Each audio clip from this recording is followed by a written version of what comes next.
Hello students, I am नवीन।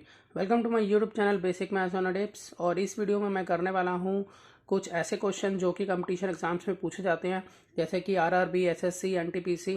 तो इसमें हम ऐसे इंपॉर्टेंट क्वेश्चंस करेंगे और उसकी ट्रिक्स भी बताएंगे आपको। तो चलिए स्टार्ट करते हैं। तो देखिए, क्वेश्चन नंबर 1 में हमें पूछा है कि द स्क्वायर रूट ऑफ 5 की पावर 24 इज। 5 की पावर 24 का स्क्वायर रूट क्या होगा? तो देखिए, इसको किस तरह से करेंगे। तो जैसे कि हमें यहाँ पर ये पूछा है कि 5 की पावर 24, तो इसका हमें स्क्वायर रूट निकालना है। तो हम इस तरह से ये साइन बना सकते हैं इस पे स्क्वायर रूट का। तो हमने यहाँ रूट लगा दिया है। तो ये जो रूट होता है वो अगर हम देखें तो हम इस तरह से इसको लिख सकते हैं 5 की पावर 24 और यहाँ पर 1/2 ब्रैकेट में। तो हम रूट को हटाकर यहाँ 1/2 लगा सकते हैं इसका एक्सपोनेंट में। और जैसा कि हमारा एक रूल होता है एक्सपोनेंट का कि x की पावर m हो, ब्रैकेट के बाहर n हो, तो हम इसे मल्टीप्लाई करते हैं।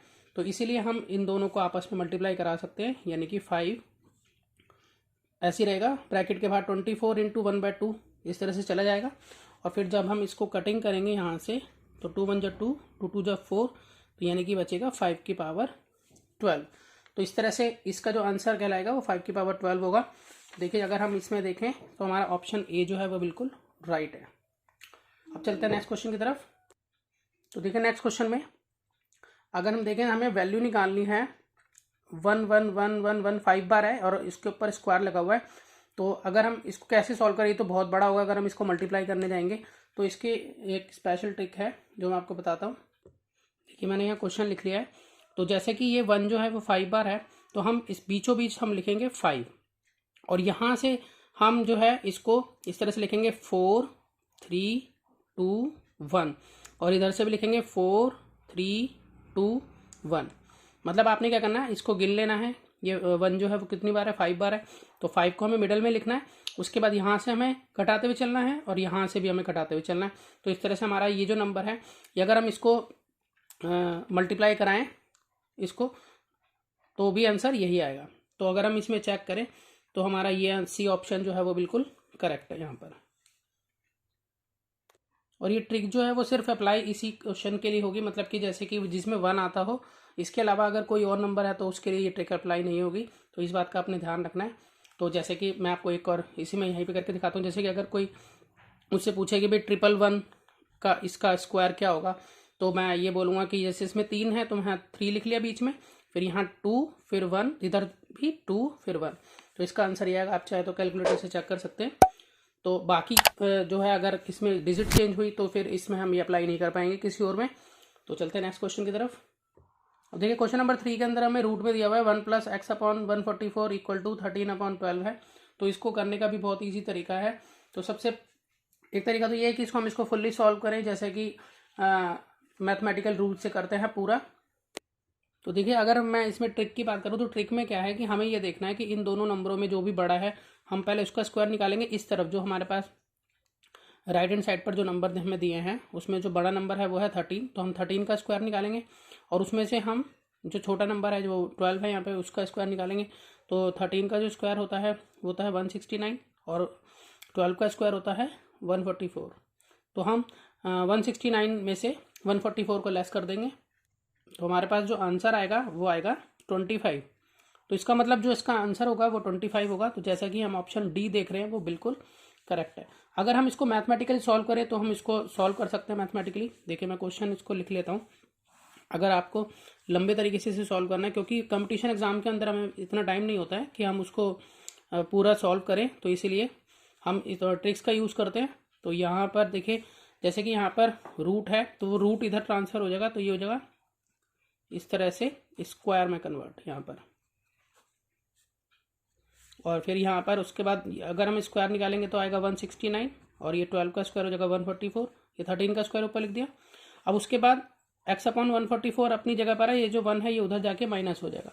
और जब ये उधर जाके माइनस होगा तो हम इसको यहाँ सॉल्व कर लेते हैं कि यहाँ आ जाएगा 144, दोनों का एलसीएम 144 1 जा 144 होता है, 1 इन दोनों को डिवाइड करने पर यानी कि 1 आ रहा है तो ऊपर से मल्टीप्लाई करेंगे तो ये 1 को तो 169 हो जाएगा। यहाँ पर 1 की टेबल में 144 जब आएगा ऊपर से मल्टीप्लाई करेंगे तो यहाँ 144 हो जाएगा और यहाँ पर x/में 144। तो यहाँ पर अगर हम देखें तो इनको लेस करके हमारा 25 आएगा और यहाँ पर है 144। और यहाँ पर देखिए डिनोमिनेटर यहाँ सेम है दोनों के और इक्वल टू बीच में, तो हम इसे काट सकते हैं। तो एक्स की वैल्यू जो है 25 आ जाएगी। आप अगर नहीं काटना चाहते तो आप क्रॉस मल्टीप्लिकेशन करके भी आप एक्स की वैल्यू अगर को निकालेंगे तो वो 25 ही आएगी। तो ये एक लॉन्ग मेथड हो जाएगा, तो इसमें टाइम ज़्यादा कंज्यूम होता है, तो इसलिए हम इस मेथड को प्रेफर नहीं देंगे कंपटीशन एग्जाम में। तो इस तरह का जो क्वेश्चन आएगा बहुत ही ईजी तरीका यही है कि हम जो भी इनमें से बड़ा है उनमें उसका स्क्वायर निकाल के उसमें से छोटे का स्क्वायर को लेस कर देंगे, तो हमारा आंसर एक्स की वैल्यू जो है वो आ जाएगी। तो चलते हैं नेक्स्ट क्वेश्चन की तरफ, वो बिल्कुल इसके जैसा ही है। देखिए क्वेश्चन नंबर 4 जो है वो बिल्कुल क्वेश्चन नंबर 3 की तरह ही है। तो इसमें भी हमें जो यहाँ पर हमारे राइट हैंड साइड पे दिया है उसमें बड़ा जो है नंबर इसमें देखें तो 23 है, तो हम 23 का स्क्वायर निकाल लेंगे यहाँ पर और उसमें से लेस कर देंगे जो छोटा नंबर है जो कि 16 है। तो यहाँ पर अगर हम देखें तो 23 का जो स्क्वायर बनेगा वो बनेगा हमारा 529 और 16 का जो स्क्वायर बनेगा वो बनेगा 256। और जब हम इसको आपस में लेस कर लेते हैं तो हमारे पास आंसर आ जाता है 9 में से 6 गए 3 और फिर उसके बाद 12 में से 5 गए हैं 7 और यहाँ पर 4 में से 2 गए 2, तो 273 जो है वो इसका आंसर आ जाता है। तो पूरा सॉल्व करने की आपको जरूरत नहीं है, ट्रिक से आप सॉल्व कीजिए ऐसे क्वेश्चन को। तो देखिए यहाँ पर अगर हम देखें तो ऑप्शन सी जो है वो 273 इसमें बिल्कुल राइट है। तो चलते हैं नेक्स्ट क्वेश्चन की तरफ। देखिए क्वेश्चन नंबर 5 में हमें कहा है what is the unit digit in 122 की पावर 173। तो 122 की पावर 173 दी हुई है, तो इसको सॉल्व करने के बाद जो आंसर आएगा उसकी यूनिट डिजिट क्या होगी। मेरे कहने का मतलब यहाँ पर ये है कि सपोज करो अगर यहाँ पर आपको दे दिए जाए कि 7 की पावर 3 दे दी जाए और आपसे पूछा जाए कि इसको सॉल्व करने के बाद जो आंसर आएगा उसकी यूनिट प्लेस डिजिट क्या होगी, तो आप क्या करेंगे, आप 7 इंटू 7 इंटू 7 करेंगे तो इसको करके आएगा 343। तो 343 में जो ये पहली डिजिट है यूनिट प्लेस डिजिट सॉल्यूशन की वो 3 है, तो इसका आंसर 3 माना जाएगा। तो इसी तरह से यहाँ पूछा जा रहा है कि 122 की पावर 173 को जब हम सॉल्व करते हैं तो उसका यूनिट्स प्लेस डिजिट क्या होगा। ये यूनिट्स प्लेस डिजिट है या यूनिट्स डिजिट। तो यहाँ पर देखिए अब 122 को 173 टाइम्स को मल्टीप्लाई करना तो बहुत मुश्किल है, वो तो नहीं किया जा सकता। तो इसके लिए भी ट्रिक्स होती हैं, तो मैंने इसके लिए वीडियो ऑलरेडी अपलोड की हुई है जिसमें मैंने आपको सिखाया है कि कोई भी नंबर जो बेस, जैसे कि यहाँ पर बेस है 122 और एक्सपोनेंट है 173, तो अगर कोई भी नंबर जो बेस में है उसका जो पहला नंबर है वो 0 से लेकर 9 तक चाहे कोई सा भी हो, तो हम उसको किस तरह से सॉल्व करते हैं। तो यहाँ पर तो मैंने जो क्वेश्चन लिया मैं अभी वो सॉल्व करूँगा। तो देखिए जैसे कि मैं आपको बताता हूँ कि अगर हमारे बेस में जो हमारा यूनिट प्लेस अगर 2, 4 या 8 होता है, या जैसे कि यहाँ पर तो 2 है फिर सिर्फ, और अगर 2, 4 या 8 होता है तो फिर हम क्या करते हैं, ये वाला जो नंबर होता है इसको हम 4 से डिवाइड करते हैं, और अगर ये 4 से फुल्ली डिविजिबल होता है तो हमारा जो यूनिट प्लेस डिजिट का आंसर है वो 6 होता है। और अगर ये नहीं होता तो उस केस में क्या होता है, तो देखिए जैसे कि यहाँ पर अगर हम देखें ये 4 से फुल्ली डिविजिबल नहीं है, तो ये 4 से डिविजिबल नहीं है, तो इसका मतलब हम इसको किस तरह से सॉल्व करेंगे। देखिए सबसे पहले हम यहाँ लिख लेते हैं कि 122 की पावर है यहाँ पर 173, तो हम 173 को पहले डिवाइड करके देखते हैं 4 से। तो 4 4 जा 16 और 4 3 जा 12, तो हमारा रिमाइंडर क्या बच रहा है, 1 बच रहा है यहाँ पर। जब हमने 173 को 4 से डिवाइड करा, अगर ये 0 आ जाता तो हम यहाँ पर 6 लिखते हैं इसकी यूनिट प्लेस डिजिट को, जो इसका आंसर सॉल्यूशन जो आएगा उसकी यूनिट प्लेस डिजिट 6 होती। जैसे यहाँ 343 थी, वहाँ कोई भी डिजिट होती है उसका पहला नंबर, कोई भी नंबर होता है उसकी पहली डिजिट वो 6 होती है। अगर ये 4 से डिविजिबल होता तो, अब ये 4 से डिविजिबल नहीं है, तो इस केस में हम क्या करते हैं कि जो भी हमारा ये नंबर होता है उसको हम यहाँ लिख लेते हैं और उसके ऊपर जो रिमाइंडर है वो एक्सपोनेंट बना देते हैं। तो यानी कि 2 की पावर 1 का मतलब तो 2 ही रहेगा, तो इसका मतलब जो इसका यूनिट प्लेस डिजिट होगा वो 2 होगा। अगर आप इसको डिटेल में जानना चाहते हैं तो मैं आई बटन में लिंक दे रहा हूँ, तो आप ये वीडियो पूरी वहाँ से देख सकते हैं ताकि आप सारे के सारे कंसेप्ट इसके एक साथ समझ लें डिटेल में। तो इसका आंसर जो है वो 2 होगा। तो अगर हम देखें यहाँ पर ऑप्शन ए जो है वो बिल्कुल राइट है। क्वेश्चन नंबर 6 भी 5 की तरह ही है, बस इसमें थोड़ा डिफरेंस ये है कि जैसे कि यहाँ पर हमें 2 दिया हुआ था, यहाँ पर इसकी जगह मतलब कोई भी नंबर है तो उसका 7 है। तो मैं आपको बताता हूँ कि 7 के लिए क्या किया जाता है। देखिए अगर बेस के नंबर में जो यूनिट डिजिट अगर 7 या 3 होती है तो उसमें क्या करना होता है, अगर हमारा ये जो एक्सपोनेंट है अगर हम उसको 4 से फुल्ली डिविजिबल अगर ये हो जाता है, मतलब ये अगर हम उसको डिवाइड कर पाते हैं 4 से, तो हमारा यूनिट प्लेस डिजिट का जो आंसर होगा वो 1 होगा।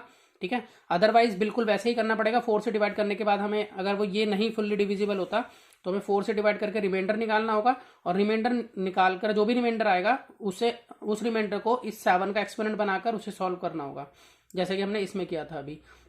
तो अगर हम यहाँ देखें तो हमारे पास ये 552 को अगर मैं 4 से डिवाइड करूँ तो मैं ये देखता हूँ, देखिए यहाँ पर मैं 4 से इसको यहाँ डिवाइड कर लेता हूँ 552 को। तो 4 1 जा 4, फिर 4 3 जा 12, फिर 4 8 जा 32। तो ये पूरा डिविजिबल है, यानी कि हमारा 552 जो है वो पूरा डिविजिबल है। जब हमारा 552 पूरा डिविजिबल है तो हमारा जो यूनिट प्लेस डिजिट होगा वो 1 होगा।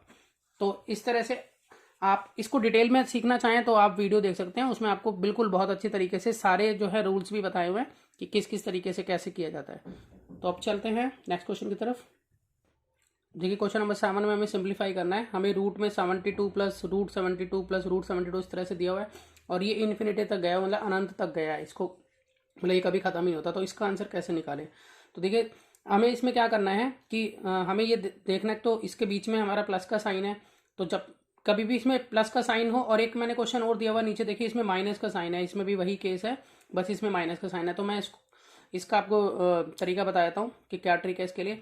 तो हमें क्या करने होंगे, 72 के को प्राइम्स नंबर निकालने होंगे जिनको मल्टीप्लाई करने पर जो है 72 आ जाए, मतलब इसके हमें फैक्टर्स निकालने होंगे, वो को प्राइम्स होने चाहिए और उनको मल्टीप्लाई करने पर 72 आ जाए। तो अगर हम देखें तो 72 के को प्राइम नंबर क्या बनेंगे जो मल्टीप्लाई करके 72 बनाएंगे, तो वो होंगे 8 इंटू 9। 8 इंटू 9 जो है वो 72 होगा। इनके बीच में ध्यान रहे कि डिफरेंस जो है 1 का ही होना चाहिए, ठीक है, क्योंकि आप एज यू नो दैट कि जो को प्राइम नंबर्स होते हैं उनका HCF 1 होता है, तो इसलिए इनका 1 का ही डिफरेंस आएगा वैसे भी। और जब कभी प्लस का निशान होता है तो जो हमारा बिगर फैक्टर होता है वो हमारा आंसर हो जाता है। तो जैसा कि हम देखें यहाँ बिगर फैक्टर हमारा जो है वो 9 है, तो 9 जो है वो इसका राइट आंसर होगा, जैसे कि ऑप्शन डी के अंदर हमें दिया हुआ है। कुछ स्टूडेंट्स कहते हैं कि जैसे 12 6 जा भी तो 72 होता है, तो हम उसमें से क्या 12 ले सकते हैं, तो हम ऐसा नहीं कर सकते, हमें को प्राइम नंबर ही यूज़ करने हैं, ठीक है। और को प्राइम नंबर जो हम यूज़ करेंगे उसके, तो उसमें से जो हमारा बिगर नंबर होगा, अगर बीच में प्लस लगा हुआ तो बिगर नंबर ही उसका आंसर होगा। अब दूसरे वाला क्वेश्चन है, जैसे हम देखते हैं क्वेश्चन नंबर 8 को, तो इसमें अगर हम देखें तो हमारा 110 है, तो 110 के अगर हम फैक्टर्स करें तो किस तरह से हम निकालेंगे। तो अगर हम कहीं देखें तो 11 और 10 कॉन्जिक्यूटिव नंबर्स हैं, को प्राइम नंबर्स हैं, और उनको मल्टीप्लाई करने पर 110 भी बनता है। और जैसा कि निशान माइनस का लगा हुआ है तो हमें क्या करना है, स्मॉलर नंबर जो है मतलब स्मॉलर फैक्टर जो है वो हमारा आंसर होगा। तो यहाँ पर यानी कि 10 इंटू 11 करके हमारा आएगा 110, तो इसलिए स्मॉलर नंबर इसमें क्या है 10 है, तो 10 इसका आंसर जो है वो राइट माना जाएगा। तो मिलते हैं नेक्स्ट वीडियो में और नए क्वेश्चंस लेके कंपटीशन लेवल के। तो आप सब्सक्राइब कीजिए चैनल को, अगर आपको अच्छे लगे हो तो लाइक और शेयर भी कीजिए। तो तब तक के लिए गुड बाय।